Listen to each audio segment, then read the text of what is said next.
Everything else is rocking and rolling. We are it, man. We are on show 108 for We are go. yeah, we are go for, man, I'll tell you, oh boy, one of those other things we got to talk about is that SpaceX launch got out of here just in time yesterday, huh?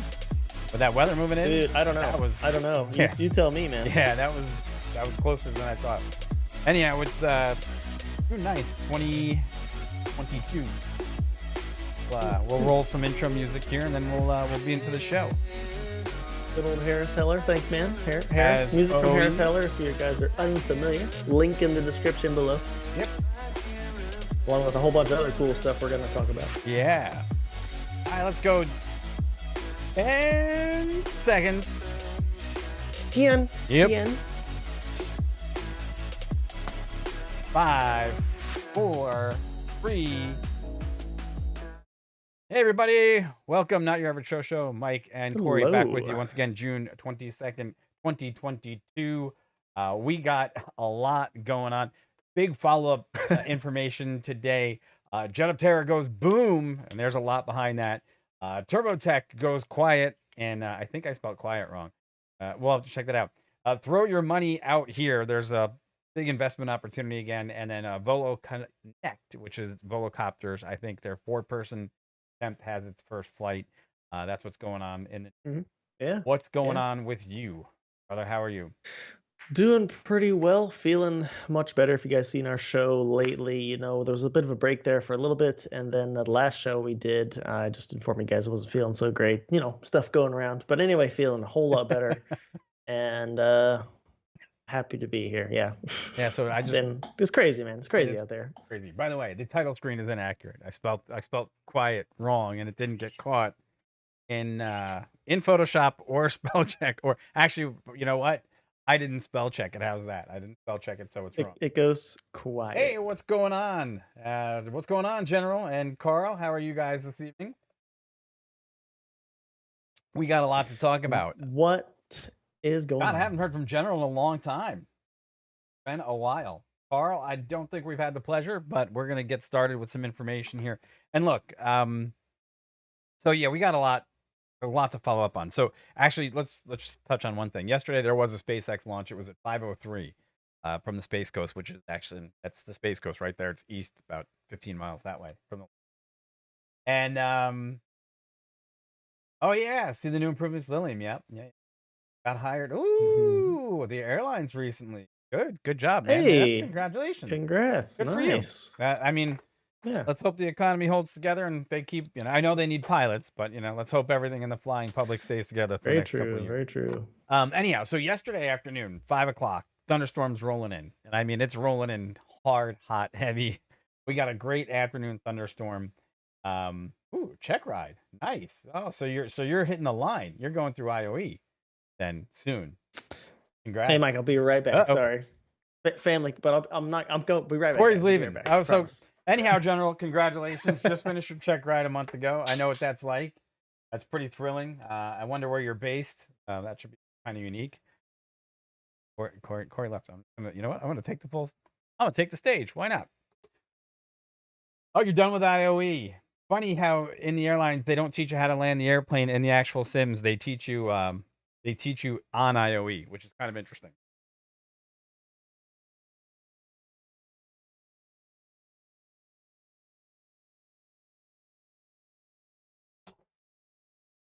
Great start. I'm obviously Louisville. Oh my God, dude. Louisville, Kentucky is one of my favorite overnights. I like the airport. What do you got out there? You got UPS and you got yeah, I think you got UPS out there, or is it FedEx? Oh man. Out of Louisville.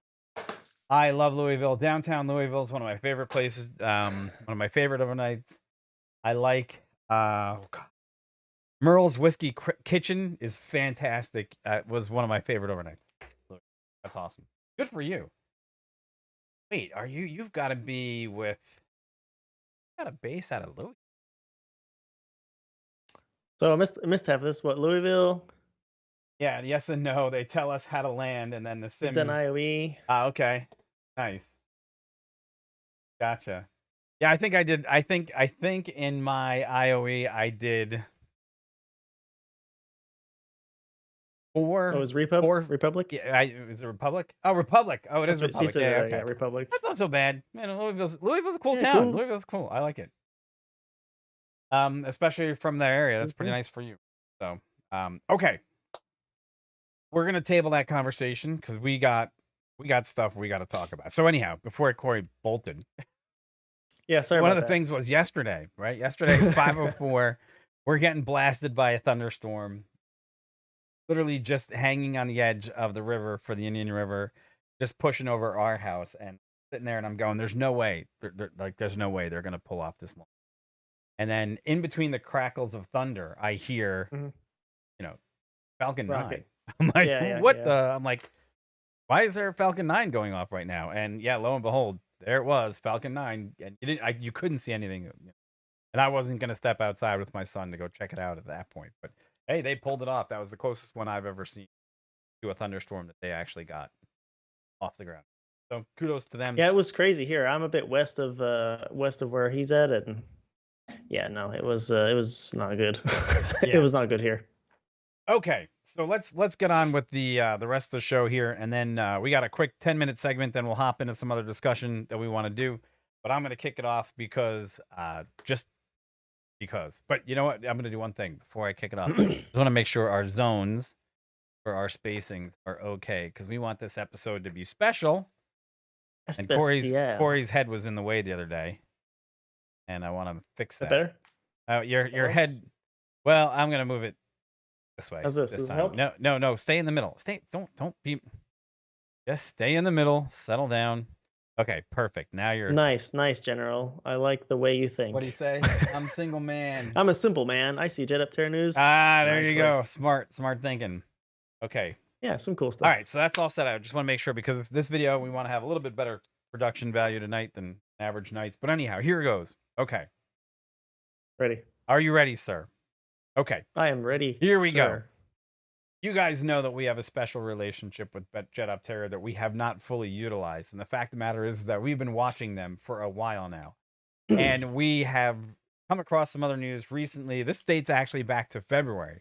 The fact that February 22nd, 2022, Jetoptera gets selected for the AFWERX, a high-speed VTOL concept challenge. And we knew that this was coming, right? We knew that this was one of the things that they were looking forward to. We knew that they had a high-speed version that was coming out. We didn't really elaborate too much at the time because we didn't know what it looked like. We didn't know what they were preparing themselves for. But if you scroll on down through this selection, we actually have a visual now. There's a lot of 11 other companies I think were selected as well. But we have a vision of what the new Jetoptera high-speed VTOL will look like. Here it is, right? And that's great for them because they're using the phonetic propulsive system. Okay, they've partnered with Northrop Grumman. Perfect, great partnership right there, and they're on board to do fantastic things. But there's another part to this story, and the part to this story that we really want to pay attention to is that they actually have now jumped back in to the funding process with their. Now they're on engine start. Okay, now we can't say more than enough about how much we speculate that these guys will be the front runners in the eVTOL market. They've got 53 patents now and 120 patents pending. We know that they've gone through some excellent sound tests. They are collaborating with GE, Honeywell, Pratt & Whitney, Northrop Grumman, right? We still have them as being the revolutionary step in the eVTOL marketplace, for sure, bar none. But here's the next thing. They got themselves a brand new shiny toy. Okay, and this toy is here to build up that speculation of what they're going to be able to do in the future marketplace. And with that, I'm going to kick it off to Corey because he can tell you what they posted recently. Go ahead, take it away, Corey. Awesome. Awesome. Cool. Yeah. So basically, what I was doing, I was just cruising around and saw that that Jetoptera had posted on their LinkedIn, which I follow, and we communicate with them over there as well. That they have just received a shiny new turbine from Turbotech. It's called the TPR90. And so basically, obviously, I had to do a little bit of research on this and get the scoop. Basically, it's the first low fuel burn regenerative light turboprop. So basically, to give you kind of an idea, this package is about 80 pounds or 80 kilograms. If you kind of look around, you'll notice that for light turbines, that's a little bit heavier than some light turboprops that might be kind of in the same output. But what you're getting is you're getting a heat exchanger, so it is a little more weight. But what you're doing is you're saving on efficiency. So if Mike's got the thing I up there do, on the yeah, yeah. screen too. So basically, so what you're getting is a full FADEC TBO or time before overhaul, 3,000 hours, so way better than any piston of a similar Hmm. size or output. They also say polyfuel, so use a bunch of different types of fuels in there. They say low emissions, and they also say ultra quiet signature, Uh-oh. which we think is pretty Yeah, yeah. cool. Um, because obviously application, and we know Jetoptera has been doing a lot of work in keeping the acoustic signature down on the vehicles. And also just wanted to point out one other thing too. Here, I was on just kind of perusing there also, and Andre over at Jetoptera, who's helping on the LinkedIn page there, of course, posted that the simplest way to explain this regen turbine is it basically is going to save up about 30% of fuel compared to other non-regen engines of a similar size. So yeah, a little bit heavier weight because of the heat exchanger, but you're getting 30% better efficiency for lower fuel consumption. So right up, that was perfect. That's Yeah. awesome. And so Yeah. look, this, Jetoptera, their homepage really hasn't changed much over time, and that's because these guys have been in the process of having their flying. So look, they've taken their fluidic propulsive system a step further than most other people because they have proven the concept that this will work time and time again. You can go out on YouTube, you can see the videos of it, right?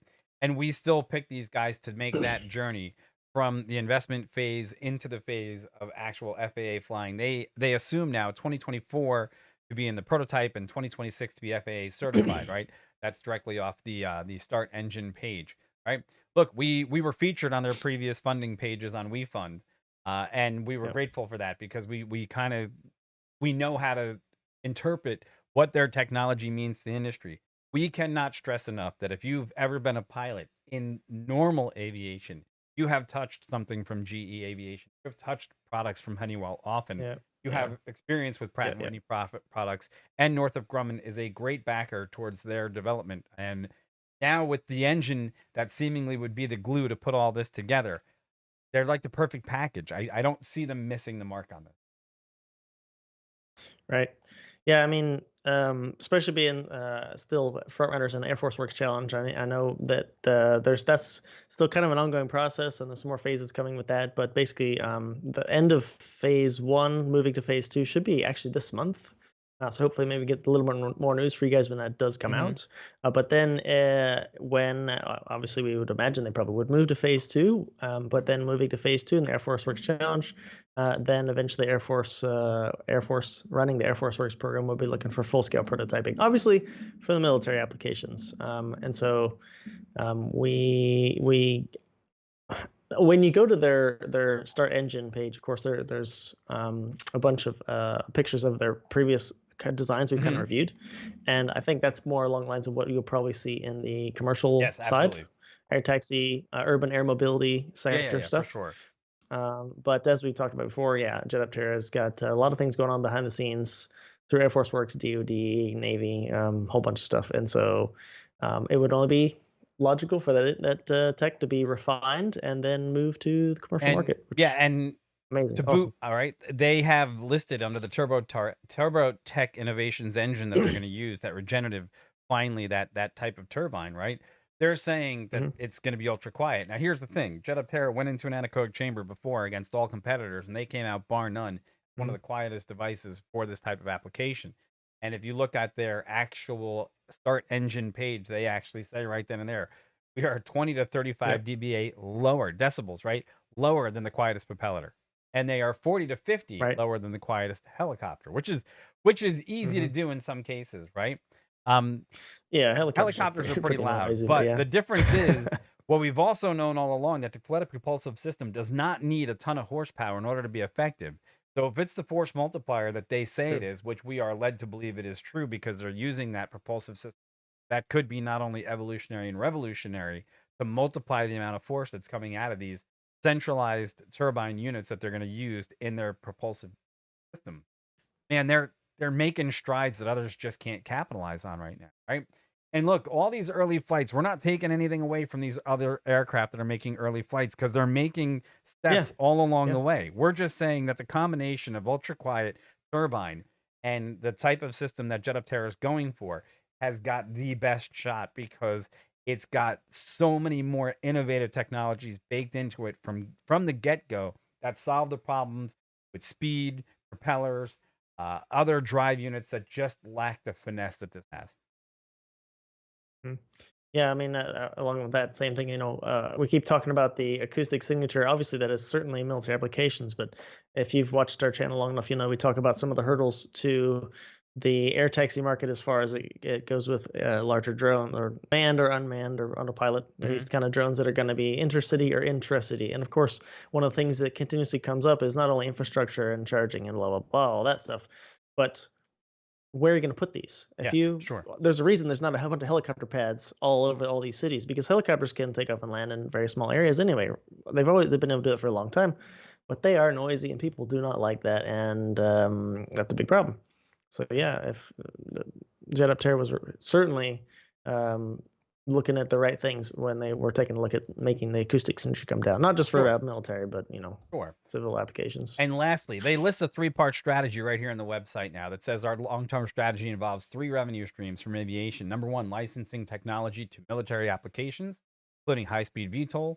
Number two, making and selling FPS to the to the civilian aircraft for flying cars, air taxis, regional air commuting, and commercial drone applications. And finally, licensing the fluidic propulsive system for adjacent applications, including ground, surface, and underwater maritime. Now, here, this is the last part that I'm going to say, and then we're going to get into all the questions and chat. These guys are they're making the revolutionary steps that we predicted that this is what their strategy is because they've got applications that can work farther into the okay. Do us a favor, like, subscribe, follow. Let us know what you think in the comments below about Jetoptera, their future, the Turbotech solution that they've involved here, and we want to hear from you guys because, yes, we're excited for them. And now there's a ton of chat going on, so we gotta go in a chat here. So which one do you want to take first? If you want to take one, I'm trying to find the link for General. He's asking for the link to the high speed VTOL page on AFWERX. Okay. Any idea why they moved from a different platform for funding? Yes, I would imagine because once you fund in one particular category, you don't want to. I don't think you want to stay in that same funding space twice because once you become one of their most successful funded campaigns, you want to broaden your horizons. I think this is just a horizon broadening page that I would think. Okay. Just makes more sense to me. You might have more applicable open place markets for this particular thing. And it sounds like Start Engine maybe fits with their dynamic a little bit more as far as what they want. So it also looks like they've got a lot more momentum going on right now. So I'm looking at their main page, and it looks like Mr. Wonderful's got his little finger up there, saying they've got great growth. And looks like Start Engine is doing its own thing. So they're recently have launched quite a few others. So it looks like they're just looking to capitalize. Maybe because their partnerships with Honeywell and North. I don't know. So the high speed VTOL thing. Again, we see. Wow, here's another one. Jet Token Inc. Private. Oh, these guys are going to go after the private share. Marginal share. Oh, that's pretty. Look, I just think it's time to bring more attention to the fact that yes, we're gonna say Lilium and others are making strides. And Javi obviously making strides, but Jetoptera is doing the quiet business of flying, and that's what really I would say makes a successful company, right? And when I say the quiet business of flying, let's take a look at somebody like I don't know Tesla. When Tesla was the Roadster, right? Did anybody know that they were going to become the company that they are now? Right? No, everybody looked at them and said, it's an electric Roadster. It's based on a Lotus. Not going to go very far. But their proof of concept was evolutionary because they made it happen. Right, Corey? You know what I'm saying? I do. So, and I think I think that's one of the things you got to pay attention to. It's the growth potential. So that's that. I put the link there in the chat, so I'll put it down in the description for later as well. So there you go, folks. Jetoptera is making big waves again in aviation. So, and look, it's again, I just want to make sure that people, and here's the other thing. This other version looks fantastic. I mean, Looks pretty slick. That version that they have posted for the high-speed VTOL, demonstrator looks amazing. And it to me, it speaks of Northrop Grumman is designing the aircraft, and they're just going to integrate the FPS system into it at that level. So I think that's unique.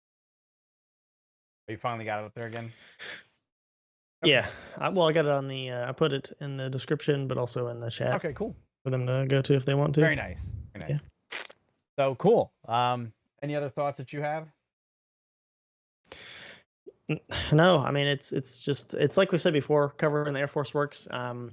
We try to bring what we can to you, but there's always a level of delay where they're working behind the scenes, and of course they're pitching to the panel of the Air Force that's running the AFWERX, and we just have to kind of wait until we get some information. Yeah, but no, it's super exciting still to see. And again, as I said, there should be the end of phase one is supposed to be have all the designs submitted for that phase June 30th. And then any of those selected for phase two, which is the risk reduction design phase, we'll move on to then. And then, of course, they'll eventually, the AFWERX panel will eventually select companies for full scale prototyping, which there's no date for that, but that's, yeah. But I would imagine it seems that Jetoptera has had no issue getting through thus far. So Gotcha. We don't think that'll be a thing. But yeah, so no, we'll keep track and let you guys know. Let you know. And yes, I think it is great. I mean, it is a big departure from the original designs. I absolutely. But I think that's the Northrop Grumman influence, right? Kind of the F-35 look to it. Kind of that stealth baked in integration formula with a very swept wing. Delta, with those Canardish style retreating back winglets, I guess you could call them. I guess because what's that wing design called? There's a it's just a flying wing, almost a flying wing. Like Yeah, it's almost a flying wing. Like a B, well, not the B2, but kind of the almost same idea. The same, yeah. Because there's really no horizontal stabilizer, but do you need one with a fluidic propulsive system? Well, I mean, it's I'm sure it's a lifting body, right? So the shape of the aircraft is a lifting provides some airfoil kind of shape as well, I would imagine. So okay, let's move on. So the next one is pretty simple. Corey can talk us through the next stages of what we find from Engadget and Volocopter. So go ahead, man. It's all you. Yeah, sure. So this next one comes to us from Volocopter. It's basically just saying Volocopter's longer range drone taxi drone completes its first test flight. So they're looking to have this larger. It's a four-seat vehicle. It just did its some more actual flight tests, only flying for 2 minutes 14 seconds, but nonetheless, of course, that's plenty of time for you to figure out if your aerodynamics are sound or not, and thus they were. It's done 3 flights so far, but that was the initial flight, 2 minutes 14. Again, this is larger than their Volocity drone. If you've been following Volocopter, Volocity, they have a few different products. This is the VoloConnect, again, the four-seat, a little bit larger one. And look at about 60 miles, 155 miles per hour. So again, it's looking like that intra-city, right? So if you're like 40 miles or so from where you need to go, you take one of these. Yeah, they're making progress. Just before the start of the show, we were mentioning how some of these drones end up kind of looking similar, and this one a little bit reminded us of the beta design. But if you kind of just look at some other ones, somebody mentioned Lilium a bit earlier, right? Lilium is looking to do a bit more to the intra-city, right? So even Lilium currently is looking to set up shop in Florida to do flights from like Central Florida, Tampa, Miami, those kind of a little bit longer flights, not within a city, but out of the city. And this is some competitor to that kind of range.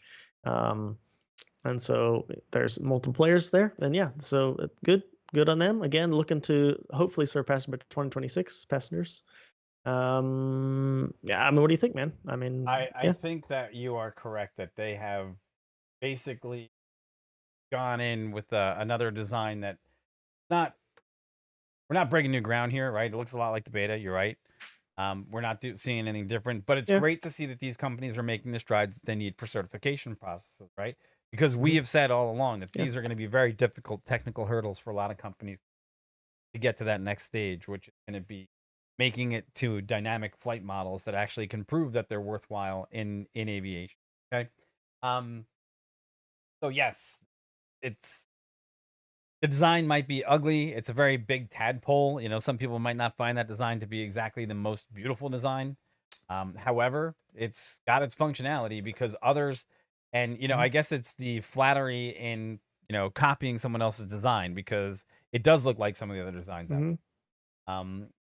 I will say, as we try to remember what their application is going to be for this type of Mhm. vehicle, picture yourself at like a heliport, Yeah, and you have people who are not familiar with aviation, and they paid a ticket to go from A to B, 40 miles, let's say, and they need to be escorted out to the aircraft and get in and fly away.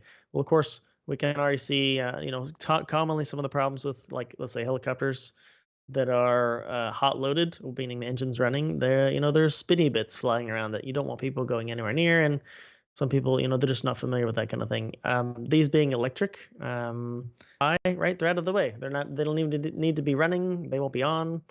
The aircraft will be basically inert as far as all the exterior components, like many other designs that have this kind of market in mind. So yeah, it's form over function, maybe. Or I guess it's a function over form, the other way around. I don't know. I can see how it's. I definitely agree with you. In general, it's not that sexy, but right. um, I'm trying to play devil's advocate as you guys know I sometimes do. Try to see what maybe they're going for. And I mean, yeah, yeah, yeah. It's look. So they're making the stretch, right? And that's the other part of it. From when you look at Volocopter's original designs, right? This was not the same design that they had from their original, if I'm not mistaken, right? Volocopter's original design is the Volo City, which is completely different. Well, the first Yeah, platform we heard about, yeah, yeah. the Volo City is different, right? So, not everybody be Lilium. Very true, very true. True. Okay. Look, Lilium's sexy looking. It's not that they're a bad design. I just think that with Lilium, those, a lot of very small engines lead to a lot of other issues that they're gonna have to overcome. My still biggest one with them is primary is gonna be icing. They're gonna be, you're not gonna be able to fly that thing in tough icing conditions. Not that I know of. I don't know how they're gonna get over that. The same thing with Volo City. Like they've got their opportunity. Volo City The is Volo still City's ugly. still ugly too. Yeah, they've got their Yeah. hurdles. No one's saying they're not. Um, I just think that look, and here's the other part of it, right? And let's go back to the design that we see here in this other one from Volo, right? Those folks. And that is that they're trying to still do two things at once, which is they've got to have their vertical lift component and then their forward Yep. thrust component, right? So Yep. Yep. basically, it looks like they've got blimp-like nacelles on the fuselage of this thing to make up for and compensate for when they're not going to be in vertical flight. And look, Hmm. hate to bring it up again, but that's one of the advantages of something like a fluidic propulsive system where you have these rotating nacelles and they don't have a lot Hmm. of moving parts inside, and you cut down on vibrations. You don't have to deal with multi controllers for the ducted fan engines Hmm. compared to the lift engines and so on and so forth. There's a lot more simplicity in some of these designs. This one becomes more technical, I think. It hits a little bit of a technical limitation there. I mean, you can see how it's supposed to function. Like I said, the props on top, they provide the vertical lifting and initial flying, and then of course you begin to transfer. Because I mean, if you talk about other like things such as like pusher props on like the X2 helicopter X2, if you're familiar with that, right? It's got coaxial rotor heads on top, but vertical provide the vertical thrust to like a normal helicopter would, but Right. then it's got a pusher prop in the back. And then since we're talking about a turbine and there's torque involved, then initial flight, hovering flight, all the torque's going straight to the main rotors to hold you Right. up, but then they just begin to transfer torque from the main rotor to the tail rotor. You begin to go forward, and then you get some of the structural body of the aircraft becomes just lifting bodies, and you Hmm. don't no longer need as much vertical component of lift, provided up there. So the Sure. thrust goes all the way at the push, and you get a lot more speed, and that's how you get over some things like retreating blade stall on helicopters. But that's another thing. So look, Beta. I'm going to But butt in anyway, there for a minute. So because Beta just flew a really long distance set of legs, like they had 8 legs across 6 states, and theirs looks very similar, right? And then as the general says, any of these others will have a problem with obviously with icing, not Jetoptera. No, they won't. But the cool thing with FPS is that it would be easy to introduce hot air and the flow towards yes, the of course. propulsiveness. Yep. Yes, it's already the hot air is Yep. already going to be there. And that's Yep. what I'm saying. For an anti-ice condition, it's already going to have anti-ice on. I mean, I definitely agree with what you're saying, General, that they would be easily able to, like, say, let's call it bleed air, but it's not quite bleed air. I get that, but it's, they're going to use hot air to heat up to prevent some icing. But I mean, that would be something I'm sure they thought about for like tactical situations to reduce their heat signature. So I don't know. That may just be changed to op specs. They may just not fly it in icing if that's the case. I don't know. I'm way out of bounds here. Wait, I got this. I got this. For you. Look, so you know where I'm going with this? Because if I we just looked see. at the engine we just saw, Yes, that they're looking to recapture all that heat. So you could still do bleed air. So wait, bleed no, air. I know. Yeah. You can still bleed off of that. So I think with the Turbotech solution, it wouldn't be very hard to get bleed air off of it. Matter of fact, that recombustion stage somewhere off there, you could just take one bleed valve off one of the stages inside of there, and you'll be good to go. And I think that they could easily integrate that. And I think that there's probably a way to do it. So if we look here, they already have their combustor, and there's probably a way to get that happening in the process. I mean, it's a burner can. I'm sure. Yeah, there's a burner. There's heat, and you want heat exchange out of there. Yeah. And you want to be able to take some of that back. So yeah, I would imagine there's. So anyhow, what I got? What you got? Anything? Yeah, I'm good. I know we've been all over the place with this one, but guys, this is what kind of we enjoy having you guys here and having a chat about the live shows. So we very much appreciate it. We thank you for all the support. We're gonna wrap this one up. So I got nothing else for Volocopter. No, I'm good with Volocopter. Got a chance. Just give them the taglines, and we'll see if anybody else wants to talk about anything else in chat. Yeah, you guys know the drill. Like, share, subscribe. We again appreciate all the support. Thanks so much. And yeah, as we usually say, down in the comments below, put what you guys think, of course, of this or any other videos or anything else that maybe we've missed or you'd like to talk about in the future. So thank you so much. Hey, and there is one other thing on the Turbotech site, which is their turbo generator, which is also part of their new solution, which we don't know where that's going to fit in, but as an electric one, they've got another ultra quiet. It's basically the same design, but it's going to turn a generator, which speaks well for other companies that don't want to go with this pure electric power source. They want to use easily integrated off-the-shelf burner components, and that's just for the ease of use. And like we've said before, another one of these other things is lugging around big batteries. Right, works great on ground. It's awesome. If you're driving a Lucid or a Tesla. Yeah, how much does this thing weigh? I think that one comes in at 90 kg, the 55 64 kilograms. 55 kilograms, 64 kilograms, so less. Man, I look at this and I'm like, okay, aviation, super cool, but I've always wanted to do a turbine electric generator on like a car. You could. Running off Jet A or kerosene or something. Always wanted to do that kind of thing, but that's neither here nor there. But there you go. So for the range junkies, right? For the range junkies, it's now just got to, your destination just got as far away as your gas tank, right?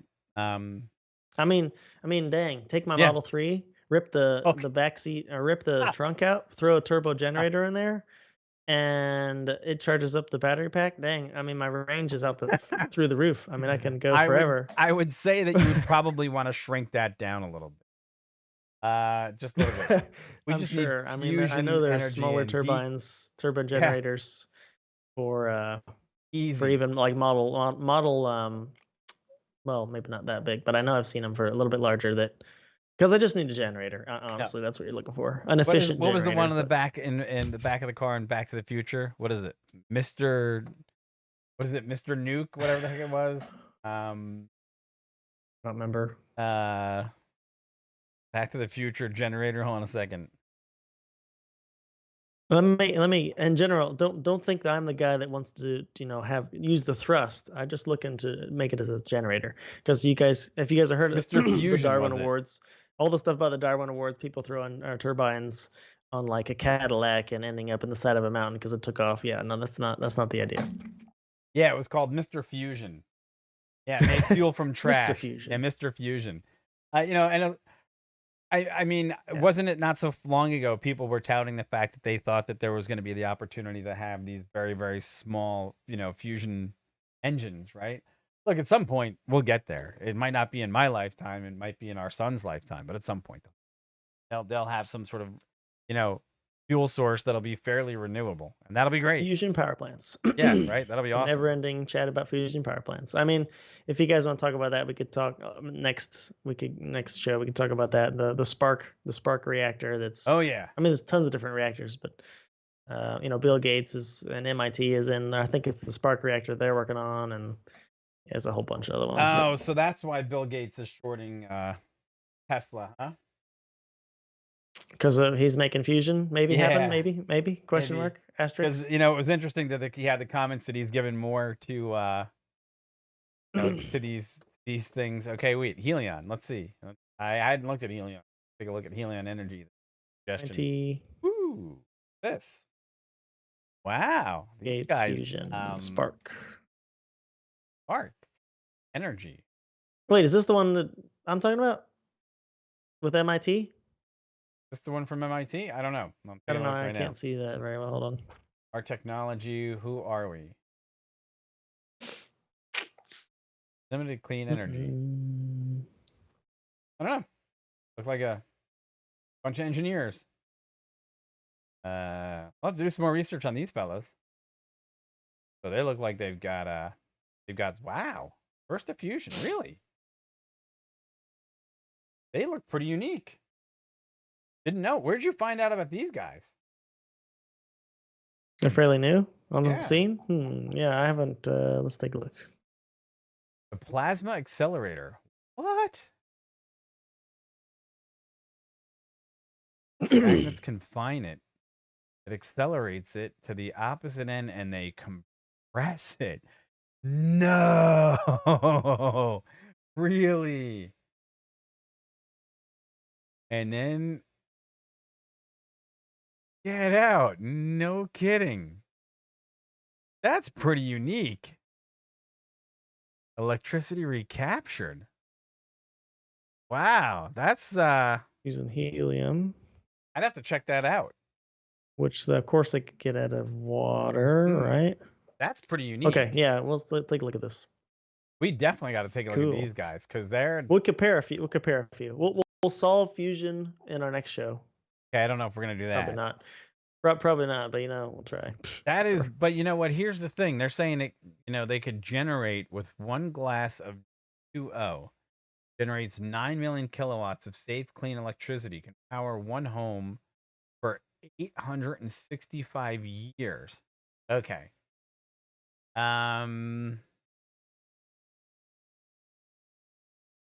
That is some replaces 10 with 10 million pounds of coal, replaces 1 million gallons of gas. I would love to see the price of that though. That is a huge statement. Wouldn't you say? I would. Yeah. We'll have to look at more of this for sure. That is massive as far as claims. See now, so Oh, they're converting deuterium into helium-3. Yeah. Okay. so All right. so here's my thing. Not that I'm gonna say I'm seawater. Okay. What's that? 100 million. That's all right. So my only Yeah, issue, tons of deuterium, yeah. is big claims. You have to get it from the moon, and how much is it going to cost to do this per? Right. So Well, I mean, we got deuterium here, yeah, but if you haven't think it's noticed just though, saying we're in that a rare earth metals kind of situation where some people are saying we're going to run out of some of these resources all too soon. So who knows, right? I think you can, yeah. We'll have to take a look at more of it. All right, folks. Interesting concept though, I think. You know, and look, with all the other sources of energy that are out there, anything that's going to cut down on carbon emissions, anything that's obviously going to reduce the carbon footprint is great. I just want to make sure it's survivable. That's all. What if one of these things crashes. Can it be weaponized? Let's see, can it be weaponized? Ah, no chain reaction. That's pretty unique. Great. Interesting. Cool. See, now here's would be this would be a great thing, having that engine, the Helion, inside a Jetoptera aircraft, and then you're ready to go. Absolutely. All right, folks. I've got nothing else. You got anything else? Nope, I'm good. Okay, well, we'd like to thank you guys for tuning in tonight. We appreciate everybody joining in chat. It was fantastic. Super cool. Thank you so much for us. We'll keep you up to date on the Jetoptera stuff, and we're wishing them great success. So if you get a chance, and again, you're just watching the channel, like, subscribe, follow, let us know what you guys think. That's all we got. We appreciate it all. I think wait, you know what? I do have to say, I think we're at 512 subscribers now. Just to make sure of that. Just to make sure before we go. I thought we hit somewhere 515. So slow but steady growth. Who knows? All right. You done? I'm good. Yeah, amazing. Thank you so much. General, have a good night. Thank you for chiming in, and we'll check you guys later. Take care. Have a great night. Peace. Take it easy. Later, guys. Later. Bye.